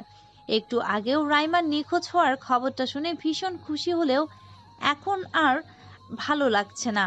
অন্য সবার মতো তারও মনে দুশ্চিন্তা ভরে গেছে। কোথায় গেল মেয়েটা? এমনটা তো নয় যে তাকে বিয়ে করবে না বলে পালিয়ে গিয়েছে। সে তো চেয়েছিল বিয়েটা করার জন্য। তাহলে এখানে কি তৃতীয় কারোর হাত আছে? অরিক ভাবতে থাকে। রাইমা বাবা এবার ভীষণ অস্থির হয়ে উঠেছে, যার জন্য উনার শরীর দুর্বল হয়ে পড়েছে। সবাই মিলে হাজার বোঝালেও তিনি বুঝছেন না। বারবার উঠে বাইরে চলে যেতে চাইছেন। মেয়ে নাকি নিজেই খুঁজে বের করবে, কিন্তু এখন বাইরে গেলে তার শরীরে আরো অবনতি ঘটবে। তাই বাকিরা তাকে আটকানোর চেষ্টা চালাচ্ছে, কিন্তু উনি শুনবেনই না। এসব দেখে অরিক ওনার পাশে বসে ওনার হাত দুটো জড়িয়ে ধরল। রাইমার বাবা ভেজা ভেজা চোখগুলো অরিকের মুখের উপর গিয়ে স্থির হলো। অরিক চাপা নিঃশ্বাস ফেলল, নিজেকে কিছুটা ধাতস্থ করে বলল, এত অস্থির হবেন না আঙ্কেল, রাইমা ঠিক চলে আসবে। আমরা এতগুলো মানুষ আছি, সবাই মিলে খুঁজবো ওকে। আপনি বলেছেন না আপনার মেয়ে কোনো ভুল করতে পারে না? আচ্ছা, আপনার মেয়ে কোনো ভুল করতে পারে না, আমিও সেটাই বিশ্বাস করি। রাইমা কোনো ভুল করেনি, তাই ওর সাথেও কোনো ভুল হবে না। আপনি শুধু একটু ধৈর্য ধরুন প্লিজ। অরিকের কথা শুনে এবার কিছুটা হলেও তিনি শান্ত হলেন, জবাব দিল না কোনো। দেয়ালটায় পিঠ ঠেকিয়ে বসে রইল কেবল। অরিকদের সাথে তাদের কিছু আত্মীয় এসেছিল, তারা এখন এই নিয়ে খুব কানাঘষা করছে, যা অধিকাংশ কথাই রাইমার বাবার কানে যাচ্ছে। বাকি সবাই সেসব শুনছে কিন্তু বলতে পারছে না কিছু। কিন্তু এতক্ষণে চুপ থাকলেও এবার অরিক রেগে গেল যখন সে তার এক আত্মীয়ের মুখে শুনল যে, আরে আজকালকার মেয়েরা না, এদের আবার বিয়ে টিয়ে নিয়ে চিন্তা আছে নাকি? এরা তো বিয়ের আগেই পোয়াতি হয়ে বসে থাকে। দেখ কে আনো নিশ্চয় এই কাজ করে বসেছে, তাই এখন পথ না পেয়ে পালিয়েছে। অরিক চেঁচিয়ে উঠল, বলল, বাজে কথা বলা বন্ধ করুন। এখান থেকে ফালতু কথা না বলে চুপচাপ চলে যান। যদি বিয়ে হয় তবে আপনার বাসায় একটা বিরিয়ানির প্যাকেট পাঠিয়ে দেয়া হবে। এখন আপনি আসতে পারেন। মহিলাটি বড় বড় চোখ করে তাকালো, অপমানে গা জ্বলে উঠল তার। অরিক এখনো দাঁতের দাঁত চেপে তার দিকে তাকিয়ে আছে। মহিলাটি ফুঁসতে ফুঁসতে অরিকের মায়ের দিকে তাকিয়ে বলল, শেষ পর্যন্ত আবারও একটা ঘর পালানো। মেয়েকে ছেলের বউ করো না যেন। ব্যাগ হাতে ঝুলিয়ে হন হন করে বেরিয়ে গেল তিনি। অরিক তখনও বলল, বাকি যারা ওনার কথার সাথে তাল মিলাচ্ছেন ওনারাও চলে যেতে পারেন। এখানে কোনো সার্কাস হচ্ছে না যে দাঁড়িয়ে দাঁড়িয়ে রং দেখবেন। কিছু মানুষ সত্যি সত্যি বেরিয়ে গেল, আর এখন কেবল অরিকের পরিবারের ঘনিষ্ঠ কিছু লোকজনই রয়েছে। অরিক তখন তার মায়ের কাছে গিয়ে কিছু বলতে যাবে, তার আগেই তার ফোনটা বেজে ওঠে। তাকিয়ে দেখে নীরব কল করেছে। কলটা কেটে দেয় সে, কিন্তু সঙ্গে সঙ্গে আবার কল আসে। অরিক এবার বিরক্ত হয়ে বাইরে গেল, তারপর তার কলটা রিসিভ করলো। সে কিছু বলার আগেই নীরব বলে উঠল, কিরে দোস্ত, কেমন এনজয় করেছিস বউ ছাড়া বিয়ে? অরিক বুঝে উঠতে পারল না ঠিক, কপাল কুঁচকে বলল, মানে হলো তোর বউ তো নেই সেখানে, সে তো এখন আমার কাছে। হোয়াট? জোরে চেঁচিয়ে উঠে অরিক। নীরব হাসতে হাসতে বলে, আরে আস্তে, এবার বল কেমন দিলাম? শেষ পর্যন্ত বিয়েটা আটকাতে পারলাম তো। এবার বল এই মেয়ের সাথে কি করা যায়? এই কয়দিন যা জ্বালিয়েছে না, ভাবছি আমার কাছে একটা মারাত্মক ড্রাগের ডোজ আছে, সেটাই পুশ করবো শরীরে। আমি জানিও সেটার রিয়াকশন সহ্য করতে পারবে না, হয় মরবে নয়তো আধ মরা হয়ে বাকিটা জীবন কাটাতে হবে। ভালো হবে না বল? আমাদের আর তখন কোনো টেনশন থাকবে না। খবরদার নীরব, এসব কিচ্ছু করবি না তুই। আমার ব্যাপার আমি বুঝে নিতাম। তুই কোন সাহসে আমাকে কিচ্ছু না বলে ওকে কিডন্যাপ করলি? ওর গায়ে যেন একটু আঁচড় না লাগে। কোথায় আছিস বল, আমি এক্ষুনি আসছি। নীরব হাসতে হাসতে বলে, বাহ, প্রেম তো চুইয়ে চুইয়ে পড়ছে দেখি।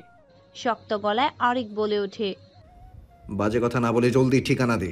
নীরব ঠিকানাটা দিতেই অরিক কাউকে কিছু না বলেই গাড়ি নিয়ে বেরিয়ে পড়ল। নীরবের দেয়া ঠিকানায় পৌঁছে অরিক বেশ খানিকটা অবাক হলো। এই জায়গাটায় এর আগেও কখনো আসেনি সে। মেইন শহর থেকে অনেকটা ভেতরে, গাড়ি নিয়ে আসতে অনেকটা সময় লেগেছে। চারপাশে আর তেমন কোনো বিল্ডিং দেখা যাচ্ছে না, রাস্তাঘাটেও বেশ শুনশান। গাড়ি থেকে নেমেই অরিক নীরবকে কল করলো। কিরে, চলে এসেছিস? হ্যাঁ, কোথায় তুই? তুই যেখানে থেমেছিস সেখান থেকে ডানে একটা রাস্তা গিয়েছে দেখ। সেই রাস্তা দিয়ে কিছুটা পথ আগালেই একটা পুরাতন ভাঙা বিল্ডিং দেখতে পাবি। আমি সেখানেই আছি, চলে আয়। ঠিক আছে, রাখ, আমি আসছি। অরিক কলটা কেটে নীরবের বলা পথে চলতে লাগলো। ডানের রাস্তা ধরে বেশ কিছুটা হাঁটার পর সে সেই বিল্ডিংটা দেখতে পেল। ভেতরে ঢুকলো সে। ডানে বামে দুটো করে রুম, আর মাঝখানে দিয়ে একটা সিঁড়ি উপরে উঠে গিয়েছে। অরিক এদিক সেদিক তাকিয়ে দেখলো কেউ নেই। সে এবার নীরবের নাম ধরে ডাকলো, নীরব, নীরব, কোথায় তুই? নীরব বেরিয়ে এলো। ঠোঁটের কোণে লেগে আছে তার বিশ্বজয়ের হাসি। তাকে দেখা মাত্রই অরিক কপাল কুঁচকালো, বিচলিত হয়ে বলল, রাইমা কোথায়? নীরব বিদ্রুপে সুরে বলল। অরিক রেগে যায়, ধমকে উঠে বলে, বাবা অরিক, কি ব্যাপার বলতো? তুই তো দেখছি ওই মেয়ের জন্য দেওয়ানা হয়ে উঠেছিস। দুদিন আগেও না তুই ওকে সহ্য করতে পারতি না, তাহলে হঠাৎ এত প্রেম? দেখ নীরব, এমনিতেই মাথা গরম হয়ে আছে, আর রাগাস না আমাকে। রাইমা কই সেটা বল। আর তুই ওকে এখানে কেন নিয়ে এসেছিস? আমি বলেছি তোকে এমন কিছু করতে? অতিরিক্ত পণ্ডিতি না করলে তোর হয় না, না? নীরব হতাশ হয়ে বলল, যা বাবা, যার জন্য চুরি করি সেই বলে চোর। এই জন্যই কারোর ভালো করতে নেই। যাক গে সেসব, তোর হবু বউ ওই রুমে আছে, এখনো ড্রাগ পুশ করেনি। তুই যখন এসে গেছিস তখন তুই কর। অরিক বাঁকা চোখে নীরবের দিকে তাকিয়ে বিরক্ত হয়ে ভেতরে চলে গেল। রুমে ঢুকে চমকে গেল সে। রাইমাকে চেয়ারে বেঁধে রাখা হয়েছে, তার মাথা ঝুলে আছে নিচের দিকে, বড় বড় চুলগুলো সব মুখের সামনে পড়ে আছে, কোনরূপ নড়াচড়া করছে না। তবে কি ওর জ্ঞান নেই? অরিক ছুটে গেল তার কাছে, দুহাত দিয়ে রাইমার মুখের সামনে থেকে চুলগুলো সরিয়ে মুখটা উপরে তুলল। চোখ বুঝা, তার মানে সত্যি জ্ঞান নেই ওর। অরিক রাগে নীরবের দিকে তাকিয়ে বলল, এই তুই কি করেছিস ওর সাথে? ওর জ্ঞান নেই কেন? আরে ব্রো চিল, আনার সময় রুমাল চেপে সেন্সলেস করেছিলাম, তাই এখন ওর জ্ঞান ফেরেনি। এতে করে ভালোই হয়েছে, জ্ঞান থাকলে কি আর ওকে এভাবে আটকে রাখা যেত? যে মেয়ে, বাবারে বাবা। অরিকের রাগটা যেন আরো বেড়ে গেল, সে জোরে চেঁচিয়ে উঠল, তোকে বলেছি আমি এত কিছু করতে? সারা সব সময় অতিরিক্ত করিস। ওইদিকে ওর বাবা মার কি অবস্থা জানিস? এখন ওর জ্ঞান ফিরবে কখন কে জানে। অরিকের এহেন ব্যবহারে নীরবের মোটেও ভালো লাগেনি। সে তো ভেবেছিল তার এই কাজে অরিক খুব খুশি হবে, কারণ সে তো চেয়েছিল বিয়েটা না করার জন্য। তাহলে এখন আবার এভাবে রিয়েক্ট করছে কেন? নীরব কিছুক্ষণ বিরক্ত হয়ে দাঁড়িয়ে রইল। তারপর সে তার পকেট থেকে একটা ইনজেকশন বের করে অরিকের কাছে নিয়ে বলল, নে দোস্ত, এটাও শরীরে পুশ কর। মায়াটা মরে গেলেই শান্তি, তোর আর আমার দুজনের বিপদই শেষ। এমনিতেই এক ঝামেলায় ফেসে আছি, তুমি এখন আসছো আরেক ঝামেলা লাগাতে। এতদিন ছিলাম ধর্ষক, এখন আবার খুনি হব। শালা, যা ভাগ এখান থেকে। অরিক ক্রোধ নিয়ে কথাগুলো বলল। নীরব কিছুটা রাগী গলায় বলল, আরে তুই বুঝতে পারছিস না কেন? এই মেয়ে বেঁচে থাকলেও আমাদের মরতে হবে। তোর কি মনে হয় এই মেয়ে আমাদের ফাঁসিতে না ঝুলিয়ে ছাড়বে? জীবনেও ছাড়বে না। তাই সময় থাকতে মেয়েটার একটা ব্যবস্থা করে ফেল।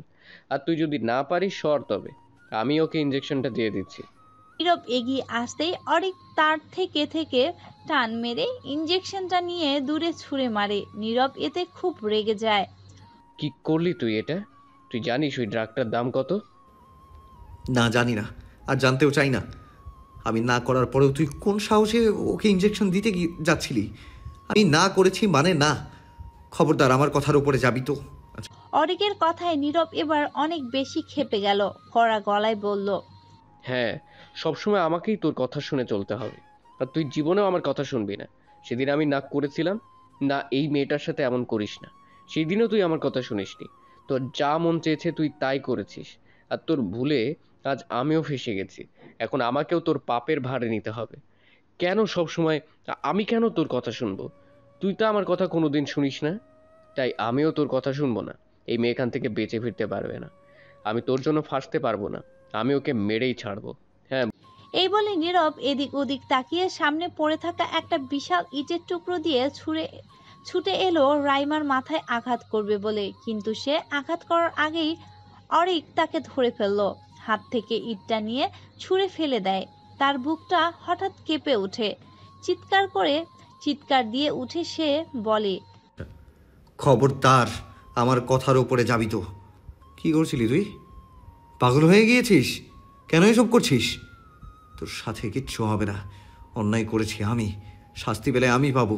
তুই কেন এত ভয় পাচ্ছিস? আমি তোর কিচ্ছু হতে দিব না। কিন্তু তাই বলে তুই এখন এইভাবে মেয়েটাকে মারতে চাইছিস? এই ইট দিয়ে আঘাত করলে কি কি হতো বুঝতে পারছিস? বুঝতে পারছি, আর বুঝতে পারছি বলেই এমনটা করতে চেয়েছিলাম, কিন্তু তুই আমাকে কেন আটকাচ্ছিস? তুই কি ওকে ভালোবেসে ফেলেছিস নাকি? বল আমায়। ইতিমধ্যে এই মেয়ের প্রেমে পড়ে গেলি? তপ্ত কণ্ঠে কথাগুলো বলল নীরব। অরিক নিজেও বুঝতে পারছে না তার কি হয়েছে। কিছুক্ষণ আগেও যে মেয়েটাকে সে সহ্য করতে পারছে না, এখন সেই মেয়েটাকে জন্যই তার মায়া হচ্ছে। আর এটা কেন হচ্ছে সেটা বুঝতে পারছে না। অরিক জিভ দিয়ে তার শুকনো ঠোঁটজোড়া ভেজালো, তারপর নরম গলায় বলল, না, আমি ওর প্রেমে পড়িনি। কিছুক্ষণ আগে আমি ওর খারাপ চেয়েছিলাম, কিন্তু বিশ্বাস কর, ওর নিখোঁজ হওয়ার খবরটা ওর বাবা মার কানে যাওয়ার পর থেকেই ওনারা খুব ভেঙে পড়েছেন। ওনাদের অবস্থা দেখে আমার নিজেরই খুব মায়া লেগেছিল। রাইমার আম্মু হাউ মাউ করে কাঁদছিলেন, আশেপাশের মানুষগুলো যাই নয় তাই বলছেন। এত কিছুর মাঝে থেকে আমার বারবার তখন মনে পড়ছিল, আজ যদি রাইমার জায়গায় নীরা থাকতো, তবে আমার আর মায়ের অবস্থাটাও ঠিক এরকমই হতো। আমি জানি ও বেঁচে থাকলে আমারই ক্ষতি, কিন্তু ও মারা গেলে ওর পুরো পরিবারের ক্ষতি। ওকে ছাড়া ওর পরিবার নিঃস্ব, যেমন আমরা আমাদের নীরাকে ছাড়া নিঃস্ব। আচ্ছা, যেমন আমরা আমাদের নীরাকে ছাড়া। তাই আমি এখন পারছি না রে, নিজের একটা ভুলকে ঢাকতে। এখন আমি একসাথে এতগুলো প্রাণ নিতে পারবো না। প্লিজ দোস্ত, ছেড়ে দে মেয়েটাকে। আমি তোকে প্রমিস করছি তোর কিচ্ছু হবে না। আমি আমার ঘাড়ে সব দোষ তুলে নিব, আর রাইমাকেও আমি বোঝাবো। কিন্তু এখন আপাতত তুই একটু বোঝ প্লিজ। অনেক বোঝানোর পর নীরব বুঝল। মনের ভেতর বিশাল ক্রোধ নিয়েই সে রাইমার বাঁধন খুলে দিল। মেয়েটার এখনো জ্ঞান ফেরেনি। আর কোনো উপায়ন্তর না পেয়ে অরিক তাকে কোলে তুলে নিল। তারপর আস্তে করে গাড়িতে নিয়ে বসলো। গাড়ির ভেতরে থাকা একটা পানির বোতল থেকে কিছুটা পানি নিয়ে তার চোখে মুখে পানিটা ঝাপটা দিল। তারপর সে গিয়ে বসলো ড্রাইভিং সিটে। নীরবকে অনেক বুঝিয়ে তাদের সাথে নিল। সে গাড়ি স্টার্ট দেওয়ার আগেই তার ফোনটা বেজে উঠল। হাতে নিয়ে দেখলো তার মা কল দিয়েছে। কলটা রিসিভ করলো সে। তার মা তখনই উৎকণ্ঠা নিয়ে বলল, বাবা দেখো তো এই শাড়িটা কেমন? তুমি আবার কোথায় গিয়েছিলে অরিক? তোমাকে না পেয়ে তো এখানে সবার টেনশন আরও বেড়েছে। সে মৃদু হেসে বলল, আর টেনশন করতে হবে না মা, সবাইকে বলে দাও রাইমাকে পাওয়া গিয়েছে। ও এখন আমার সাথেই আছে, আমরা বাসায় আসছি। চোখের ভারী পল্লবগুলো মেলে ধরতে কষ্ট হচ্ছে। শরীরটা যেন অবশ লাগছে। হাত পা নাড়াতে পারছে না। মাথা চিনচিন ব্যথা করছে। চোখগুলো যখন খুব কষ্টে একটু মেলল রাইমার কাছে, তখন মনে হলো চারপাশটা যেন সাদা ধোঁয়ার পরিপূর্ণ। কিছুই দেখতে পাচ্ছে না সে। শরীরটা ভার হয়ে আসছে। কষ্ট করে আস্তে আস্তে তাকানোর চেষ্টা করলো রাইমা। প্রথমেই বুঝে উঠতে পারল না সে কোথায় আছে। আবছা চোখে দৃষ্টিপাতে অরিকের উপর পড়তেই তার মস্তিষ্ক যেন জেগে উঠল। একটু নড়ল, ভ্রু কুচকালো। নিজেকে অরিকের গাড়িতে আবিষ্কার করে চমকে গেল সে। গলা দিয়ে কথা বেরুচ্ছে না তাও কষ্ট করে সে বলে উঠল, আমাকে কোথায় নিয়ে যাচ্ছেন? রাইমার কণ্ঠ শুনে অরিক তার দিকে তাকালো। স্বস্তির নিঃশ্বাস ফেলে বলল, যাক, জ্ঞান ফিরেছে তাহলে। রাইমা জোরে জোরে নিঃশ্বাস নিচ্ছে। বুঝে উঠতে পারছে না কিছু। পেছনে তাকিয়ে দেখলো নীরবও আছে। এবার সে অনেকটা অস্থির হয়ে উঠল। ক্ষিপ্ত কণ্ঠে দম নিয়ে বলল, আমাকে কোথায় নিয়ে যাচ্ছেন আপনারা? আবার আমার সাথে কি করতে চাইছেন? গাড়ি থামান বলছি, প্লিজ গাড়ি থামান। আমি আপনাদের সাথে কোথাও যাব না, গাড়ি থামান। রাইমা অনেক বেশি অস্থির হয়ে উঠল। গাড়ির দরজা ধরে টানাটানি করতে লাগলো। অরিক এক হাতে তাকে বাধা দেওয়ার চেষ্টা করে বলল, শান্ত হন রাইমা, আমরা আপনাকে নিয়ে আপনার বাসায় যাচ্ছি, অন্য কোথাও আমরা যাচ্ছি না। দেখুন, এটা আপনার বাসার রাস্তা। রাইমা এবার খেয়াল করলো, হ্যাঁ, এই রাস্তাটা পরিচিত তাও সে ঠিক শান্ত হতে পারল না। নিজের হাত থেকে এক ঝাটকায় অরিকের হাতটা সরিয়ে দিয়ে বিচলিত কণ্ঠে বলল, তার মানে এতক্ষণ আমি আপনাদের কাছে ছিলাম? কই, আমার তো কিছু মনে পড়ছে না। আমার তো মনে আছে আমি আমার বাগানে ছিলাম। হঠাৎ হঠাৎ তখন কেউ একজন পেছন থেকে আমার মুখে কিছু একটা চেপে ধরে, আর তারপরই আস্তে আস্তে আমার শরীর অবশ হয়ে যায়। তার মানে এসব আপনার কাজ। আমাকে অজ্ঞান করে আবার আপনারা আমার সাথে খারাপ কিছু করেছেন। কেন কেন আপনারা আমার সাথে এমন করছেন? কি ক্ষতি করেছি আমি আপনাদের? কেন করছেন আমার সাথে এমন? রাইমা কাঁদতে আরম্ভ করে। অরিক আর না পেরে গাড়িটা রাস্তায় একপাশে দাঁড় করায়। গাড়ি থেমে যেতে দেখে রাইমা দ্রুত গাড়ি থেকে নেমে যেতে চায়, কিন্তু অরিকের জন্য পারে না। অরিক রাইমার দুই বাহু চেপে ধরে তাকে তার দিকে ঘুরিয়ে নেয়। তারপর সে রাইমার চোখের দিকে তাকিয়ে নরম সুরে বলে, আমাদের ভুল বুঝছেন রাইমা, আপনার সাথে খারাপ কিছু হয়নি, বিশ্বাস করুন। আপনি এখন একদম ঠিক আছেন। আর হ্যাঁ, এটা সত্যি যে এসব কিছু নীরব করেছিল। ও চেয়েছিল আপনার সাথে যেন আমার বিয়েটা না হয়। আমার বন্ধু, তাই আমাকে বাঁচাতে এসব করেছে। কিন্তু আমার বোঝানোর পর ও বুঝেছে ওর কোনো দোষ নেই রাইমা, যা দোষ সব আমার। আমি আপনাকে রেপ করেছি, আপনাকে মানসিক কষ্ট দিয়েছি, তার জন্য শাস্তি দিতে হলে আমাকে দিবেন। কিন্তু প্লিজ ওকে ক্ষমা করে দিন। আমার জন্য ও ফেঁসেছে। সেদিন ও আমাকে অনেক বাধা দিয়েছিল, কিন্তু আমি শুনিনি। সব দোষ আমার রাইমা, প্লিজ আপনি ওর উপর আমার দায়ভার চাপাবেন না। ও সত্যিই নির্দোষ। কথাগুলো বলতে গিয়ে গলা কাঁপছিল অরিকের। সে তখন রাইমাকে ছেড়ে দিয়ে তার সিটে হেলান দিয়ে বসে চোখ বুঝল। রাইমা নিষ্প্রভ তাকিয়ে রইল তার দিকে। পেছনে নীরব স্তব্ধ হয়ে বসে রইল। সে বুঝতে পারছে না তার বন্ধু এখন তার ভুলের জন্য অনেক বেশি পস্তাচ্ছে, কিন্তু সময় থাকতে তো আর সে বুঝল না। পিনপতন নীরবতা কাটিয়ে অরিকের নির্লিপ্ত কণ্ঠটা বেজে উঠল। সে ঘাড় কাত করে রাইমার দিকে তাকালো, ক্ষীণ সুরে বলল, আমি জানি না রাইমা আপনি আমাকে কেন বিয়ে করতে চাইছেন, তবে এতটুকু জানি এই বিয়েটা আর 5টা বিয়ের মতো স্বাভাবিক না। বিয়ের পরও হয়তো আপনি আমাকে ক্ষমা করতে পারবেন না, হয়তো স্বামী হিসেবে মেনেই নেবেন না কোনোদিন। আমার ভুলের জন্য আমি এখন ভীষণভাবে অনুতপ্ত। আমি জানি আপনি সেটা বিশ্বাস করবেন না। আজকে আমি আপনার বাবা মাকে দেখে উপলব্ধি করতে পেরেছি যে আমি কত বড় ভুল করেছি। ওই মানুষগুলো আপনাকে অনেক বেশি ভালোবাসে রাইমা। রাইমা, এখন আমার মনে হচ্ছে আমার লাইফের সবথেকে খারাপ সময় আজকের দিনটা। আমি এতদিন আপনাকে সহ্য করতে পারতাম না, কিন্তু আজ আপনাকে না পেয়ে আমার নিজেরই খুব অস্থির লাগছিল। বারবার নিজেকে অপরাধী মনে হচ্ছিল। আমার জন্য আপনি কষ্ট পেয়েছেন, আপনার পুরো পরিবার কষ্ট পেয়েছে। আমি আমার অন্যায় স্বীকার করে নিচ্ছি।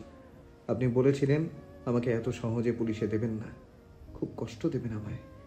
আমি আপনার সেই কষ্ট মাথা পেতে নিতে রাজি আছি। আপনার যা ইচ্ছা আমার সাথে তাই করতে পারেন, যত শাস্তি দেওয়ার দিতে পারেন, আমার কোনো আপত্তি নেই। তবে শুধু একটাই চাওয়া, এসবের মধ্যে নীরবকে আনবেন না।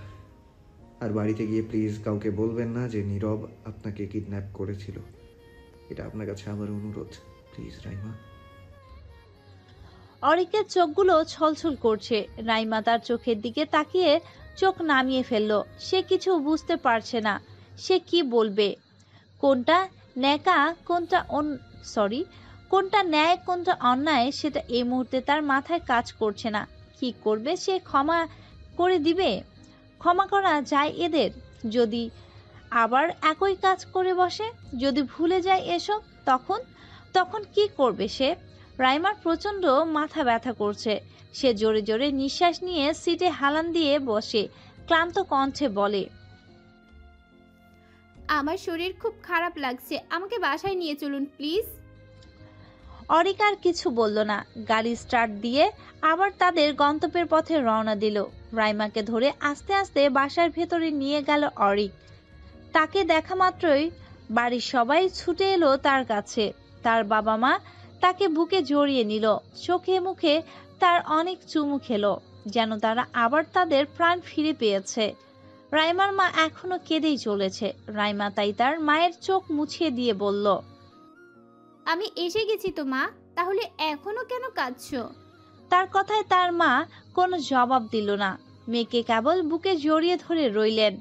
পরিশেষে পরিবেশটা কিছুটা স্বাভাবিক হওয়ার পরপরই রাইমাকে সবাই প্রশ্ন করতে লাগলো সে কোথায় ছিল, কেন বাইরে গিয়েছিল, আর অরিক তাকে কোথায় পেয়েছে, আর কত কত প্রশ্ন। অরিকের মেজাজ বিগড়ে গেল সবার এত এত প্রশ্ন শুনে। সে রেগে গিয়ে বলল, ও কোনো ছেলের হাত ধরে পালায়নি যে আপনারা ওকে এসব প্রশ্ন করবেন। অরিক কথাটা শেষ করার আগে রাইমা মাঝপথে বলে উঠল, আমাকে কারা যেন কিডন্যাপ করেছিল বাবা, কিন্তু আমি তাদের কাউকে চিনি না। হয়তো কেউ এই বিয়েটা ভাঙতে চেয়েছিল, তাই সেই ব্যক্তি আমাকে কিডন্যাপ করার পর আবার অরিককে ফোন করে, আমার নামে উল্টাপাল্টা কথা বলে। কিন্তু উনি এসব বিশ্বাস না করে উল্টো সেই নাম্বারের লোকেশন ট্র্যাক করে আমার কাছে অবধি পৌঁছে যান। তারপর উনি ওদেরকে পুলিশের ভয়টয় দেখিয়ে আমাকে ওদের কাছ থেকে নিয়ে আসতে সফল হন। আমার তখনও জ্ঞান ছিল না। মাঝ রাস্তায় জ্ঞান ফেরার পর উনি আমাকে সব কিছু বলেন।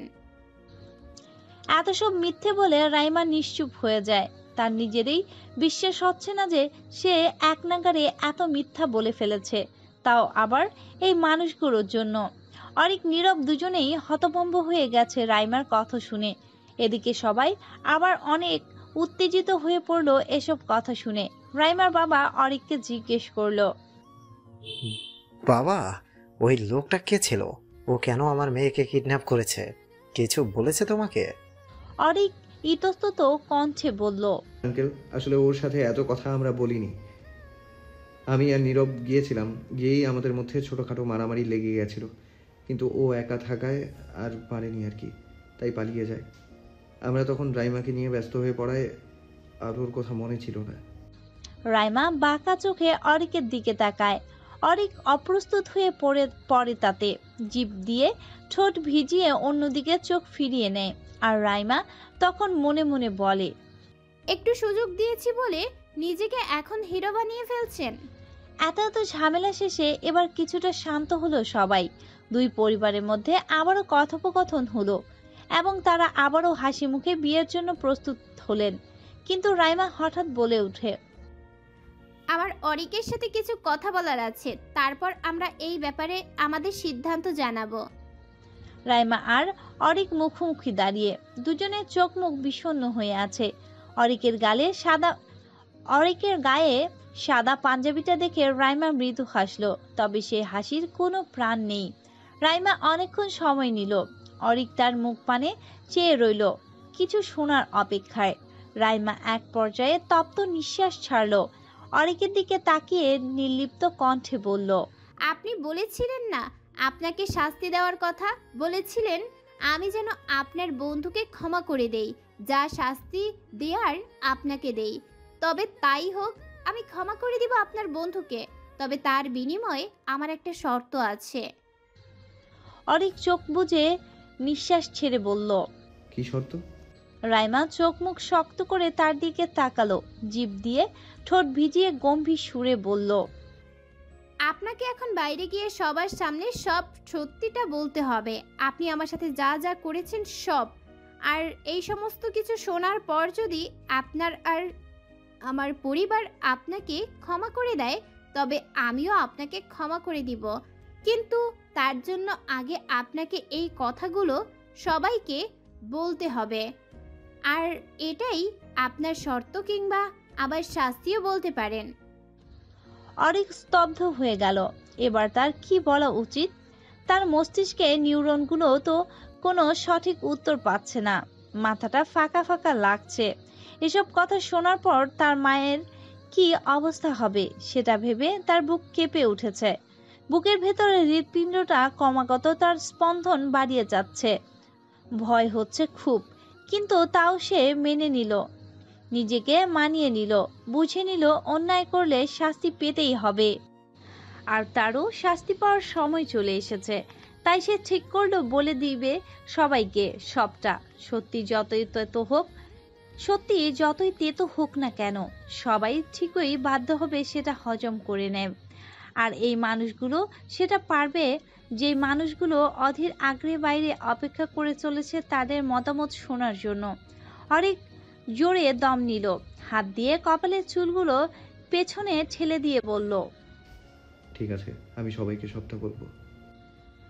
দুজনেই শক্ত মনে ড্রয়িং রুমে সকলের সামনে গিয়ে দাঁড়ালো। সবাই উৎসুক দৃষ্টি তাদের দিকে ঘিরে, যেন সবাই একটা হ্যাঁ এর অপেক্ষায় মত্ত। অরিক নিজেকে শক্ত করলো, কিন্তু মায়ের মুখের দিকে তাকাতেই যেন তার বুকটা ফেটে যাচ্ছে। ইস, তখন যদি এই মুখটা একবার তার মনে ভেসে উঠত, তবে জীবনেও এই ঘৃণ্য কাজটা করতে পারত না। অরিকের শরীর ঘামছে, বুকটা কাঁপছে, সে নিজেকে শান্ত রাখার চেষ্টা করে বলল, আমার সবাইকে কিছু বলার আছে। অরিকের মা জবাবে বলল, হ্যাঁ বাবা, আমরা তো তখন থেকেই অপেক্ষা করছি তোমার মতামত শোনার জন্য। কি সিদ্ধান্ত নিলে বলো? সিদ্ধান্তের কথায় পরে আসছি মা। সবাই বুঝতে পারছে না অরিক ঠিক কি বলতে চাইছে। রাইমার বাবা তখন বললেন, ঠিক আছে বাবা, বলো তুমি কি বলবে, আমরা শুনছি তোমার কথা। অরিক একবার মায়ের দিকে তাকালো, তো একবার রাইমার দিকে তাকালো। বুক ধরফর করছে তার, মাথার চুলগুলো ঘাম লেপ্টে আছে।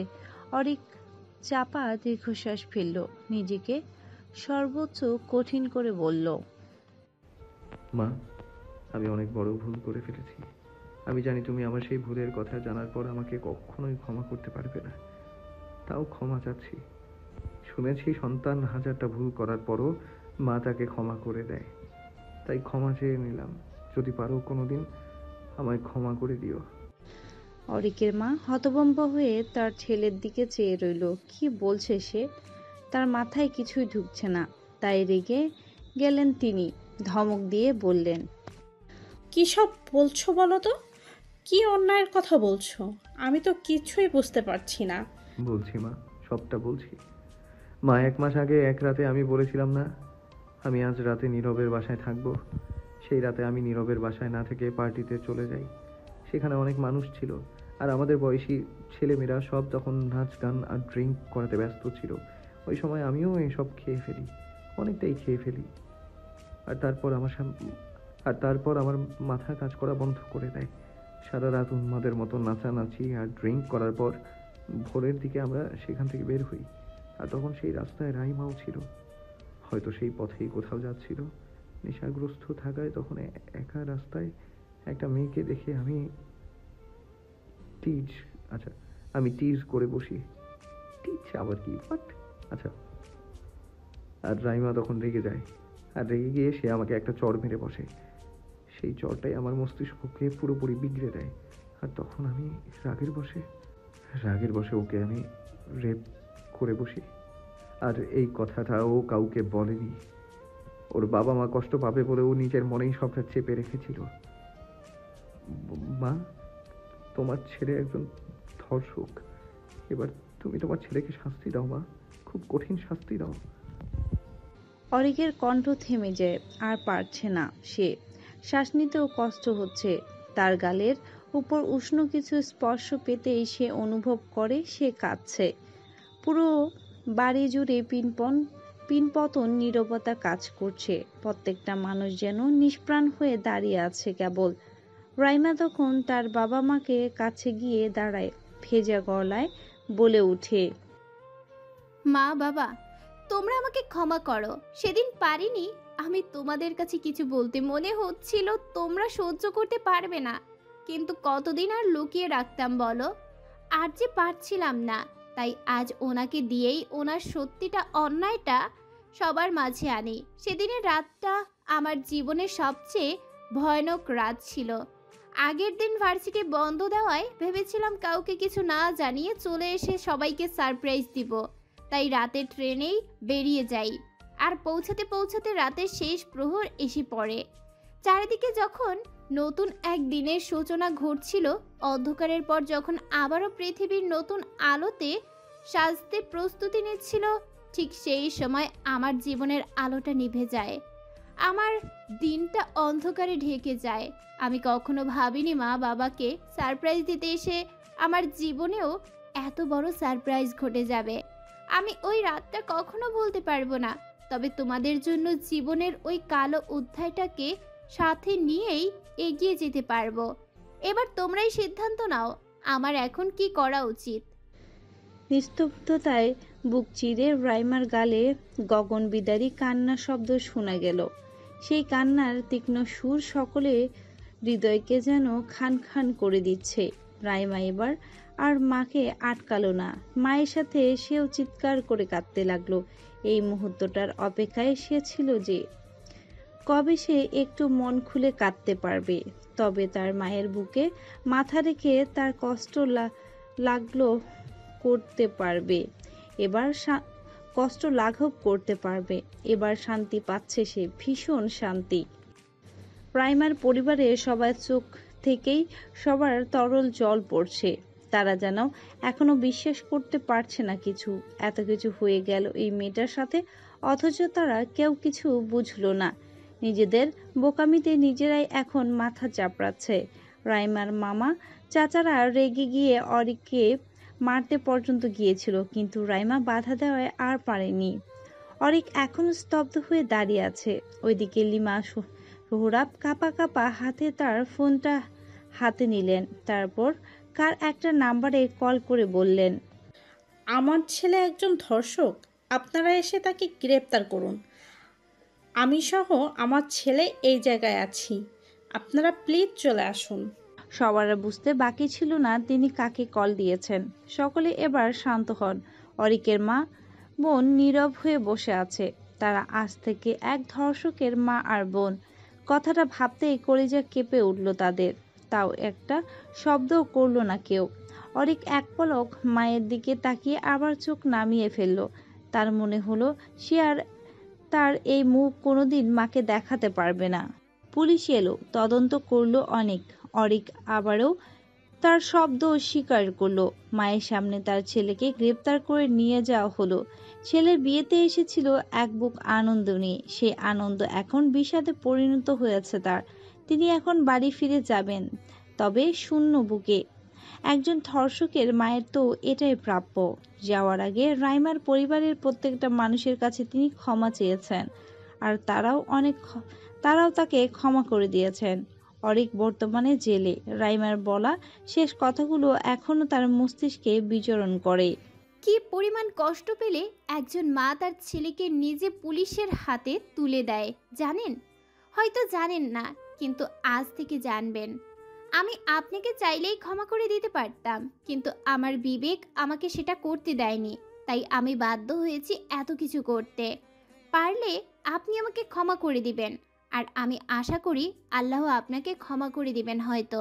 আর হ্যাঁ, একটা কথা, আপনাকে আমি কোনো দিন ভুলবো না। আমার এই 23 বছরের জীবনে আপনি আমার এক চিরস্মরণীয় অধ্যায়, কালো অধ্যায়, যে অধ্যায়কে আমি আমার জীবন থেকে কখনোই মুছে ফেলতে পারবো না, কখনোই না।